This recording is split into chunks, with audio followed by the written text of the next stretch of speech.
Le retour de l'administration en marche dans la région de Tombouctou. Le Premier ministre vient d'inaugurer à Niafunké et à Tombouctou plusieurs infrastructures dans ce sens. Journée nationale de la maternité à moindre risque, paludisme et grossesse, c'est le thème de cette 10e édition. Le but est de poursuivre les actions engagées pour garantir la santé des plus vulnérables, les mères et les enfants. Mesdames, Messieurs, bonsoir et bienvenue dans cette édition. Le retour de l'administration est en marche dans la région de Tombouctou. Le Premier ministre vient d'inaugurer dans ce sens plusieurs infrastructures à Niafunké et à Tombouctou détruites par les groupes armés. Il a fallu le soutien financier d'environ 2 milliards de francs CFA du PNUD et du Royaume des Pays-Bas pour leur réhabilitation. Envoyés spéciaux Aliou Touré et Mamari Kone. C'est une bouffée d'oxygène que les partenaires du Mali viennent d'apporter au gouvernement dans le cadre du retour de l'administration et de l'accès à la justice au nord de notre pays. À Niafunké, les travaux ont concerné 4 infrastructures: la préfecture, la sous-préfecture, la gendarmerie, le tribunal et le logement du juge. La restauration de l'autorité de l'État est un impératif auquel le gouvernement accorde une attention particulière et un programme de restauration et de construction des bâtiments administratifs est adopté avec l'appui des partenaires techniques et financiers, dont le programme des Nations Unies pour le développement. Le partenariat Mali, programme des Nations Unies pour le développement au Royaume des Pays-Bas et MINUSMA, est bâti autour du programme intitulé Restauration de l'autorité de l'État et accès à la justice au nord du Mali. Il a été lancé en février 2014 par le ministère des Affaires étrangères, de l'intégration africaine et de la coopération internationale. Le programme vise à contribuer aux efforts du gouvernement dans la reprise des fonctions régaliennes de l'État et à la consolidation de la paix au nord du pays. Il appuie essentiellement la réhabilitation et l'équipement d'infrastructures. À Tombouctou, le palais de justice a été rénové pour un meilleur accès à la justice. Le personnel dispose désormais d'un cadre idéal de travail pour rendre la justice.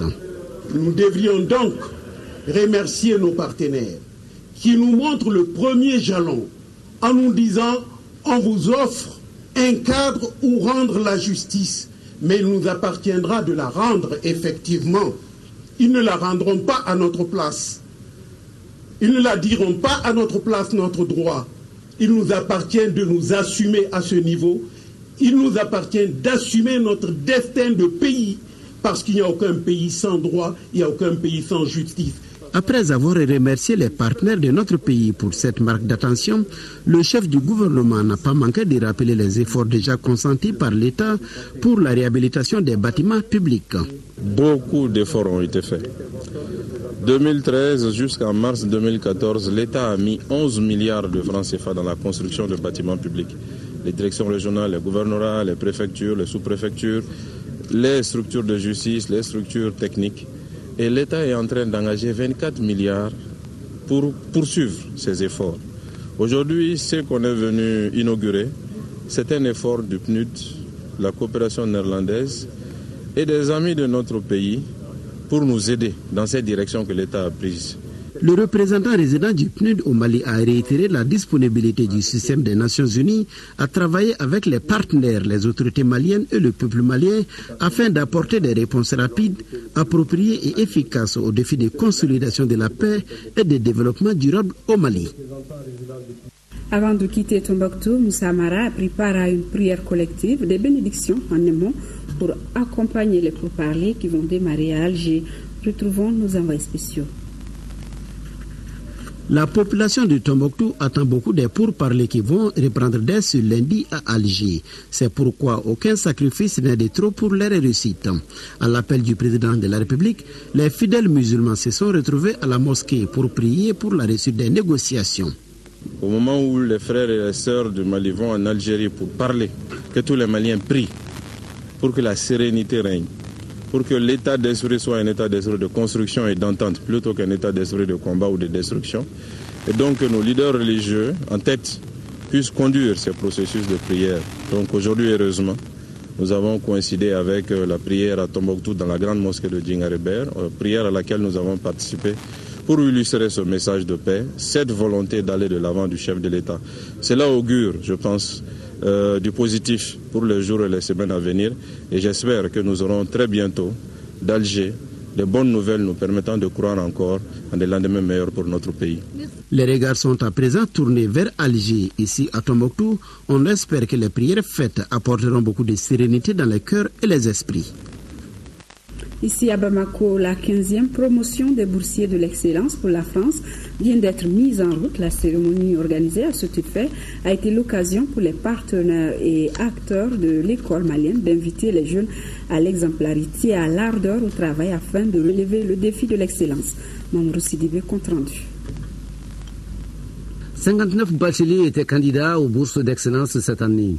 Seulement 15 dont 5 filles ont pu franchir toutes les étapes avec succès. C'est samedi, à la cérémonie de mise en route pour la France, acteurs et partenaires de l'école malienne ont salué le mérite de ces enfants. Honneur et respect à vous, élèves, qui n'avez pas ménagé vos efforts pour atteindre l'excellence. Vous venez d'accéder à la première marche d'un escalier qui vous conduira, je l'espère, vers la réussite de vos études et surtout vers les hautes responsabilités auxquelles vous êtes destinés par ce programme ambitieux initié par les autorités nationales.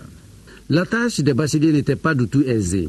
Avoir au moins la mention bien au baccalauréat, avoir une moyenne annuelle d'au moins 14 sur 20 dans chacune des classes du lycée, être âgé au plus de 21 ans et enfin réussir les épreuves écrites et orales du concours aux bourses d'excellence avec au moins 14 de moyenne. Monsieur le ministre de l'Enseignement supérieur et de la Recherche scientifique, et chers parents, nous sollicitons vos bénédictions, votre accompagnement afin d'emboîter les pas de nos aînés bénéficiaires des précédentes bourses d'excellence. Le ministre a tout d'abord insisté sur la transparence autour du choix avant de faire l'historique des bourses d'excellence. Le projet 300 jeunes cadres pour le Mali répond donc en priorité au défi d'une approche holistique de la formation pour accélérer et garantir la mise en œuvre de la politique économique et sociale du pays. Mais c'est aussi un projet qui place la formation au cœur de la politique du gouvernement comme premier levier de changement et de mobilisation de la jeune génération. Avec ces 15 bacheliers qui seront répartis entre les universités de Valence et de Grenoble en France, le programme est déjà à 222 bénéficiaires de la bourse d'excellence. Paludisme et grossesse, c'est le thème de la 10e édition de la Journée nationale de la maternité à moindre risque. Selon l'OMS, en 2012, 219 millions de personnes ont été touchées, dont 80% en Afrique. Et comme d'habitude, la couche vulnérable reste les femmes et les enfants. Le but de cette journée est donc de poursuivre les actions engagées par les autorités pour garantir la santé des mères et des enfants. La cérémonie était présidée par l'épouse du chef de l'État. Compte rendu, Nyanyaliou Traoré. Aucune femme ne devrait mourir en donnant la vie. C'est par ce cri de cœur que les organisateurs de la 10e édition de la Journée nationale de la maternité à moindre risque ont voulu marquer le coup. Une façon de rappeler à tous que la mortalité maternelle et infantile demeure un défi majeur à relever sur le continent. Selon le rapport de l'Organisation mondiale de la santé publié en mai 2014, environ 800 femmes meurent chaque jour dans le monde du fait des complications liées à la grossesse ou à l'accouchement. La majeure partie de ces décès évitables se produit dans les pays à faible revenu. Paludisme et grossesse, c'est le thème de cette édition. L'infection palustre pendant la grossesse représente un problème de santé publique majeur. Selon l'OMS, le palu a touché en 2012 dans le monde plus de 200 millions de personnes, dont 80% en Afrique. Notre pays ne reste pas en marge de ce bilan peu honorable. Au Mali, le paludisme représente plus de la moitié des causes de consultation externe dans nos formations sanitaires et affecte plus fréquemment les femmes enceintes et les enfants de moins de 5 ans, dont il constitue la première cause de décès. Face à une telle situation, le Mali, avec l'appui de ses partenaires au développement, a entrepris l'intégration et la mise en œuvre de stratégies de lutte efficaces. Il faut faire vite et même très vite, pour que cesse enfin cette hécatombe. Les premières dames d'Afrique de l'Ouest l'ont compris et l'ont manifesté dans la vision 2010, a rappelé l'épouse du chef de l'État. L'initiative Vision 2010, aujourd'hui 2010 plus 5, portée sur les fonds baptismaux à Bamako en 2001, permet de témoigner de l'engagement des premières dames des pays d'Afrique de l'Ouest et du Centre à contribuer activement à la politique de réduction de la mortalité maternelle néonatale dans leurs pays respectifs. Le Mali assure le leadership de Vision 2010 depuis toujours. C'est l'occasion pour moi de féliciter et de remercier mes sœurs premières dames pour l'heureuse initiative. Keïta Aminata Maïga s'engage plus. Elle demande à tout un chacun de s'impliquer davantage dans la lutte menée depuis par nos autorités contre le paludisme. N'oublions pas que le paludisme tue plus que le sida. J'invite les époux ainsi que toute la famille à assister les femmes enceintes tout au long de la grossesse jusqu'à l'accouchement. Pour ma part, je voudrais réaffirmer mon engagement et ma disponibilité à œuvrer à vos côtés pour gagner ce combat afin que plus aucune femme ne perde la vie en donnant une autre vie. J'invite les femmes enceintes à fréquenter les services de consultation prénatale afin de bénéficier gratuitement de la chimio-prévention du paludisme, des moustiquaires imprégnés d'insecticides et aussi à améliorer leur cadre de vie pour se protéger contre cette redoutable maladie qu'est le paludisme. Autre temps fort de la cérémonie, la remise du prix Taraboré à 10 agents de santé. Ces hommes et femmes ont été récompensés pour les années de dur labeur à travers le Mali. Aujourd'hui, nous savons que le travail mérite d'être bien fait partout et cela demande l'engagement de tous les agents. On est très humains. Ça va motiver plus d'une femme. Un sketch présenté par les pères éducateurs de l'AMPPF sur les méfaits du palu, accompagné des notes de musique de l'ensemble instrumental du Mali, ont ébloui le public présent à cette 10e édition. Et nous restons dans le chapitre sanitaire avec la journée africaine de la médecine traditionnelle, une occasion pour les acteurs d'échanger sur les acquis et perspectives en la matière. La présente édition a pour thème collaboration entre les praticiens de la médecine traditionnelle et ceux de la médecine conventionnelle. Khadija Tokone pour les détails. La médecine traditionnelle et la médecine conventionnelle ont beaucoup à apprendre l'une de l'autre malgré leurs différences. Et pour la 12e fois depuis son instauration en 2003, notre pays célèbre le 31 août la journée africaine de la médecine traditionnelle. Une occasion pour les acteurs de se retrouver afin d'échanger sur les difficultés. Avec notre franche collaboration, les maladies qui préoccupent la santé des populations seront vaincus. Ce qu'il faut aussi remarquer, c'est qu'aujourd'hui, on doit faire énormément attention parce qu'il y avait des règles pour être tradithérapeute. Mais aujourd'hui, souvent, ces règles ne sont pas respectées. Dans le monde, 80% de la population continue d'utiliser des médicaments traditionnels pour les soins de santé primaires. La collaboration entre la médecine traditionnelle et la médecine conventionnelle est une complémentarité fondamentale qui existe la bonne pratique de l'art. Car la satisfaction de nos populations en matière de santé y passe nécessairement. La collaboration entre les praticiens de la médecine traditionnelle et les praticiens de la médecine conventionnelle est un élément clé de l'intégration de la médecine traditionnelle dans le système national de santé. L'OMS, pour sa part, jouera donc son rôle d'appui au pays dans la mise en œuvre de cette stratégie qui permettra sûrement de contribuer à une meilleure intégration des deux médecines. Cette collaboration est indispensable pour l'atteinte de tous nos objectifs. Le thème retenu cette année est « Collaboration entre les praticiens de la médecine traditionnelle et les praticiens de la médecine conventionnelle ». Comment assurer la mise en œuvre correcte de l'assurance maladie obligatoire dans notre pays? Le sujet est au centre d'une série d'activités entreprises par le ministère de la Solidarité, de l'Action humanitaire et de la Reconstruction du Nord. Après les pharmaciens, le chef du département a rencontré les prestataires de soins de santé. Abdrahman Mega. Démarré il y a de cela 4 ans, le régime d'assurance maladie obligatoire est confronté à un certain nombre de problèmes. Ces difficultés ont pour nom le report des prescriptions, le non-respect du paquet minimum d'activité par certains prescripteurs, la non-prise en charge des affections de longue durée, l'insuffisance de médicaments, sans oublier l'effectif insuffisant du personnel qualifié dans les centres de santé communautaires. Cette rencontre a été initiée afin de trouver des solutions rapides à ces préoccupations. Elle est destinée aux prestataires des soins de santé. Ces difficultés de gestion technique sont pour la plupart à mettre sur le registre de la jeunesse du dispositif dont le Mali peut et doit être fier d'en posséder. Cette rencontre avec les prestataires de soins de santé se tient après celle des pharmaciens tenue il y a de cela 10 jours. Elle permet aux participants de déboucher sur des propositions concrètes qui donneront un coup d'accélérateur au régime d'assurance maladie obligatoire. L'objet de cette réunion, c'est justement de faire le parcours de la mise en œuvre de l'AMO, de voir avec vous quelles sont les améliorations que nous pouvons apporter immédiatement, quelles sont les améliorations que nous pouvons apporter dans un avenir et quelles sont les améliorations que nous devons ensemble apporter.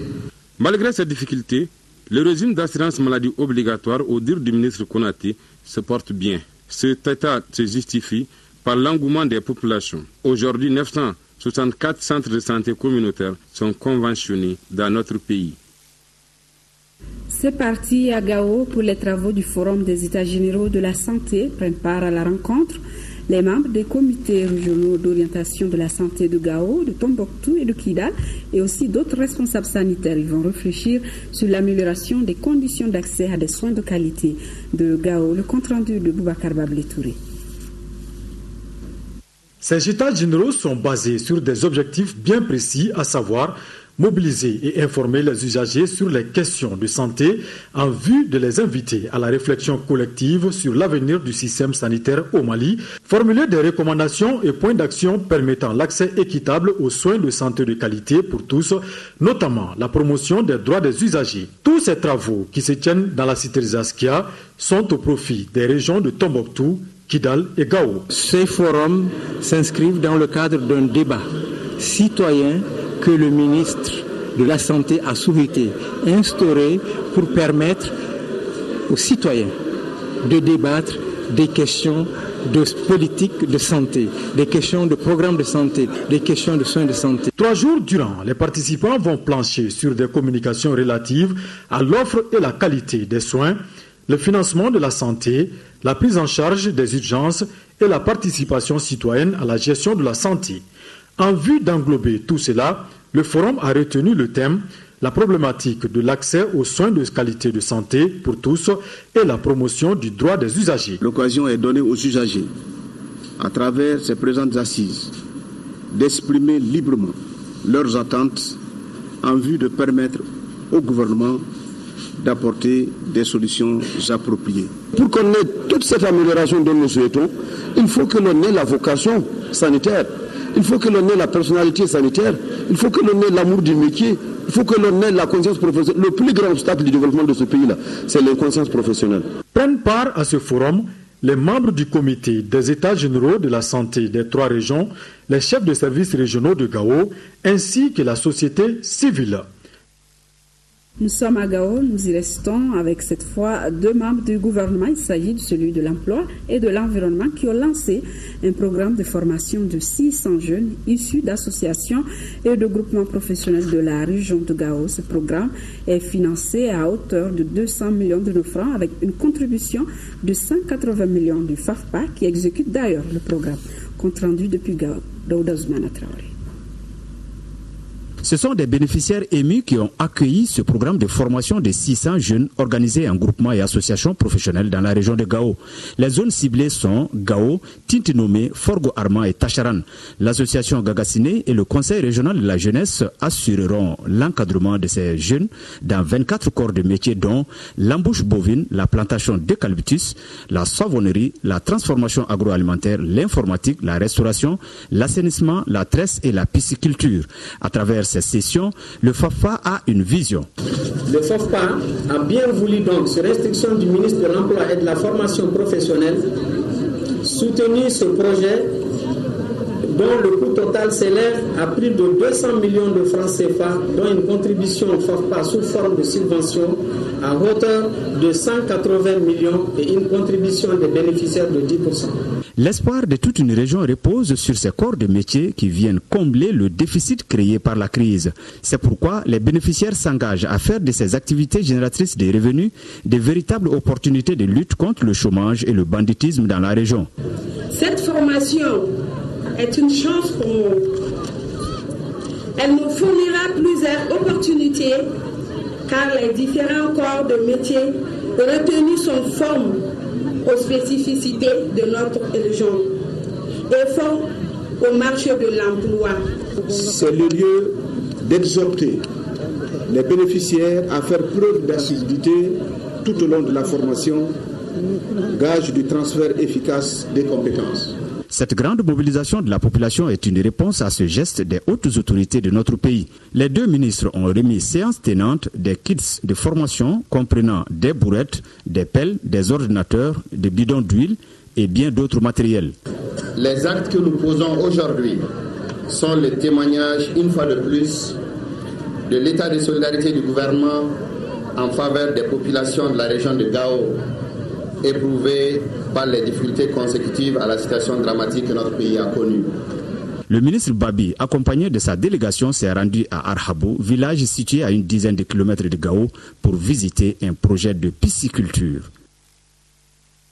Et le ministre du Commerce et de l'Industrie, qui était lui à Ségou, il a procédé à la pose de la première pierre du siège de la Chambre de commerce régionale. L'infrastructure coûtera plus de 294 millions de francs CFA et les travaux ont été confiés à l'entreprise générale Sissoko pour un délai d'exécution de 6 mois. Honoré Tchénou. La Chambre de commerce et d'industrie de Ségou a enfin trouvé ses propres locaux. La présente cérémonie consacre la pose de la première pierre du tout nouveau siège qui verra le jour bientôt. Aujourd'hui, on a une parcelle qui va pouvoir habiter largement le siège de la Chambre de commerce, tout en ayant la possibilité d'avoir de part et d'autre des annexes qui peuvent servir d'entrepôt aux opérateurs économiques, de bureaux pour d'autres prestataires de services.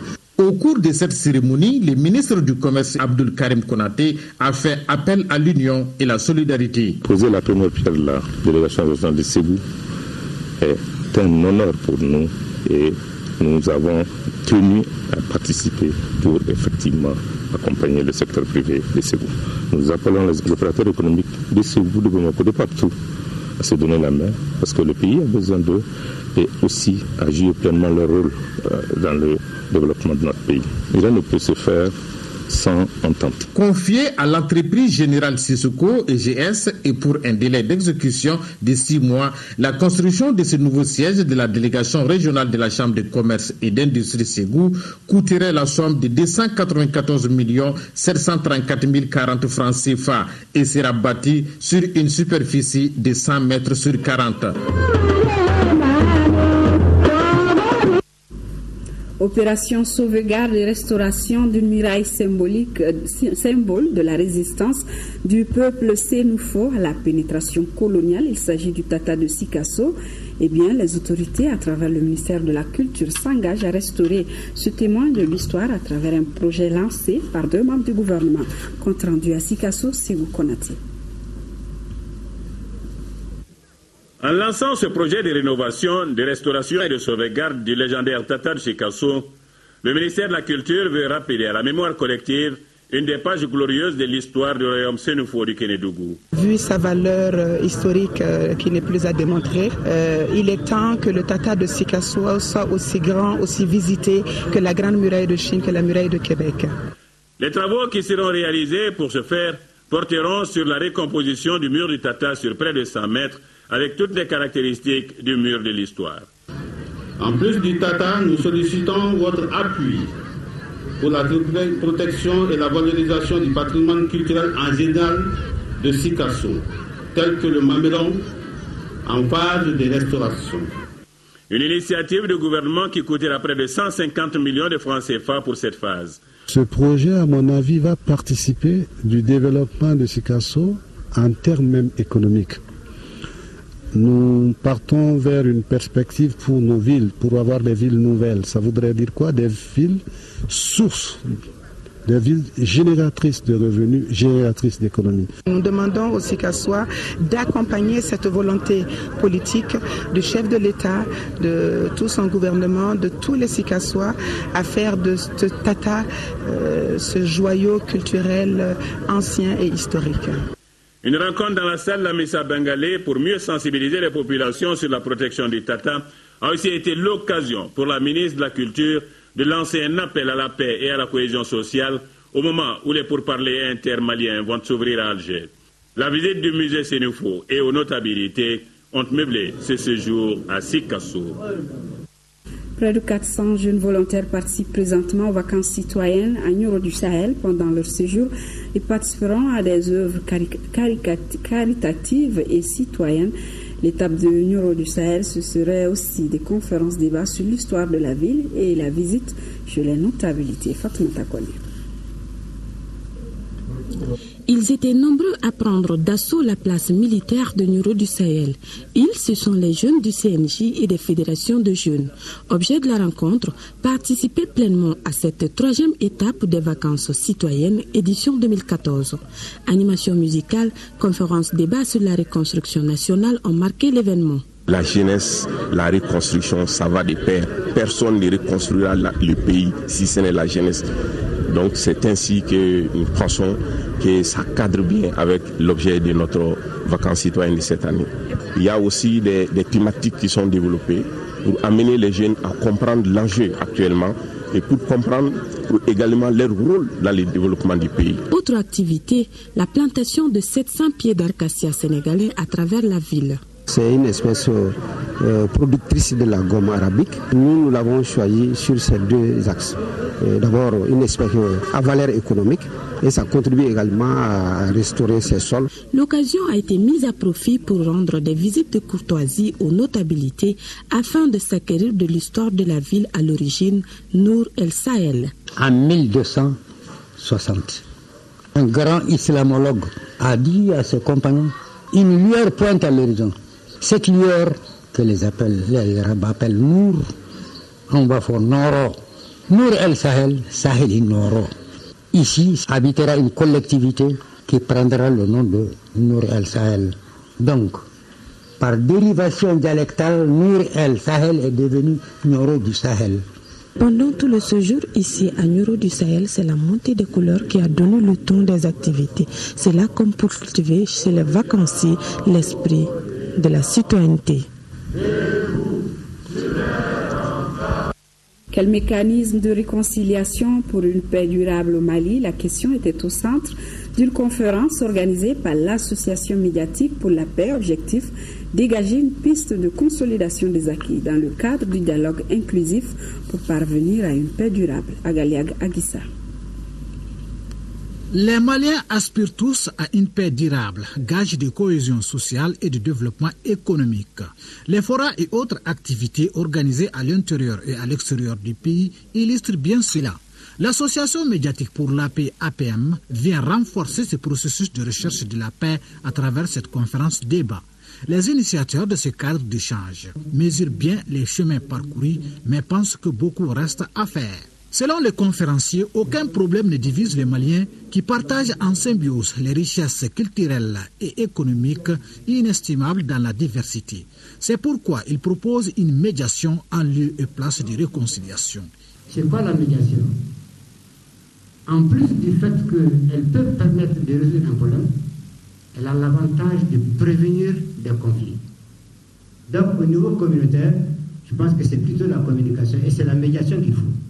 Ma recommandation, c'est de permettre à la jeunesse, en rapport avec les communautés, vraiment d'assurer un système de médiation au niveau national et au niveau des régions. Les intervenants ont invité les jeunes à multiplier de telles rencontres tout en les invitant à aller vers des actions concrètes dans la recherche de la paix. Le chef de cabinet du ministère de la Réconciliation nationale, Inal Kamar Agroumar, à qui l'association a remis une feuille de route pour contribuer au processus de réconciliation, a réitéré le soutien de son département. Le chef de cabinet a rappelé quelques aspects des négociations d'Alger. Il s'agit des aspects comme la politique institutionnelle du pays, le développement social. L'ancien combattant, le caporal-chef Kaba Doumbia, a été reçu au ministère de la Défense et des anciens combattants où il a présenté aux autorités militaires la médaille de la Légion d'honneur qui lui a été décernée par le président français pour sa participation au débarquement en Provence aux côtés des forces alliées pendant la Deuxième Guerre mondiale. Pour ce héros, ce sont les Africains qui ont libéré la France. Et s'adressant à la jeune génération, il a précisé que le travail, la cohésion et la discipline sont les forces principales d'une armée.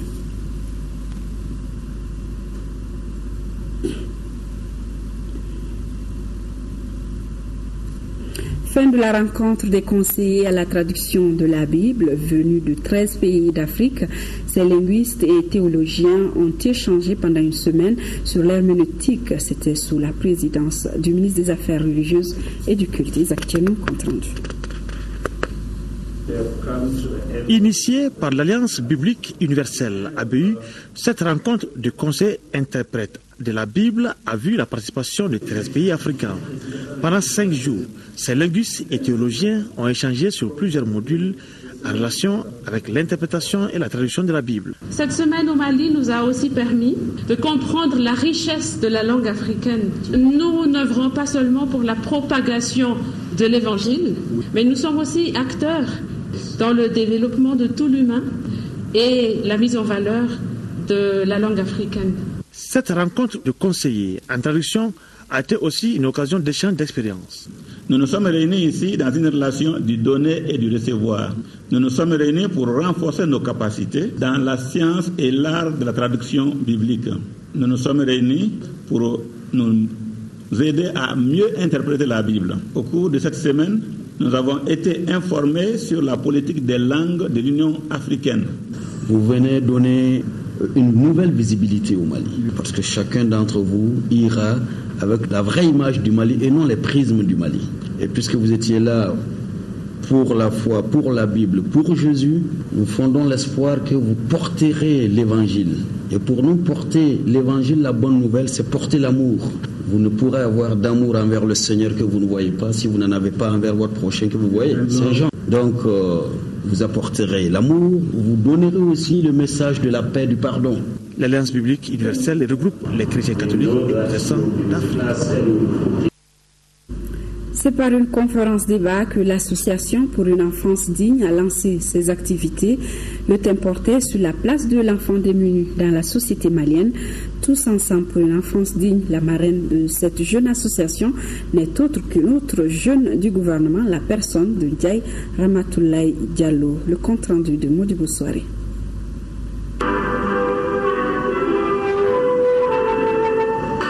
Exécution de l'hymne national du Mali pour lancer les activités de l'association pour une enfance digne au Mali. Grandir dans la dignité pour un Mali prospère, voilà le sens de cette nouvelle association qui entend contribuer à la mise en œuvre des droits de l'enfant dans toutes ses composantes. Donc à la base, on voulait aider les enfants en général, mais on s'est dit que c'est vrai d'aider les enfants en général, mais quand on peut aider les plus faibles, c'est encore mieux. Donc c'est pour ça qu'on s'est orienté dans ce domaine-là et essayer de proposer des solutions, trouver des solutions aux problèmes auxquels font face les enfants démunis. La représentante de la marraine se félicite de cette initiative qui s'accorde avec nos valeurs culturelles. Elle voudrait vous dire, jeunes de APE2 Mali, que vous ne vous êtes pas trompés de porte. En effet, elle vous accorde tout son soutien, car la cause des enfants démunis est une cause qui ne laisse aucune maman indifférente. La cérémonie présidée par le ministre des Affaires religieuses et du culte a été marquée par une conférence débat animée par Ibrahima Koulibaly et Moussa Sissoko, des spécialistes de l'enfance qui ont éclairé davantage l'assistance sur le rôle et la place des enfants dans la société, place dont ne bénéficient pas les enfants démunis. Au cours des débats, il a été surtout question des conditions dans lesquelles vivent ces enfants démunis, ainsi que leur insertion socio-professionnelle, notamment ceux qui sont dans la rue. Il s'agit entre autres des enfants mendiants, des enfants travailleurs, abandonnés ou orphelins, infectés ou affectés. Hugo le disait déjà à l'avance, pour sa fille, quand l'enfant apparaît, le cercle de famille applaudit à grands cris. C'est cela. Et notre tradition le dit, l'enfant même serpent, on se l'attache au rein. C'est cela pour savoir qui vous êtes pour nous. Pour savoir que quand donc des enfants pensent à cela, nous sommes heureux. L'Association pour une enfance digne au Mali ADEPT a été créée en janvier 2014 à Bamako. Elle est le fruit de jeunes Maliens de par le monde pour venir en aide à leurs frères et sœurs qui n'ont malheureusement pas accès à leurs droits fondamentaux tels que l'éducation, la santé, la nutrition et l'épanouissement. Le RTM vous propose ce soir un magazine sur la tournée du Premier ministre Moussa Mara dans la région de Kaï. Magazine à suivre juste après cette édition. Nous sommes donc à la fin de cette édition. Je vous retrouve demain, s'il plaît à Dieu, à 20h. Mais auparavant, vous serez en compagnie de Mohamed Touré pour l'édition de la mi-journée. Bonsoir et très bonne suite de nos programmes.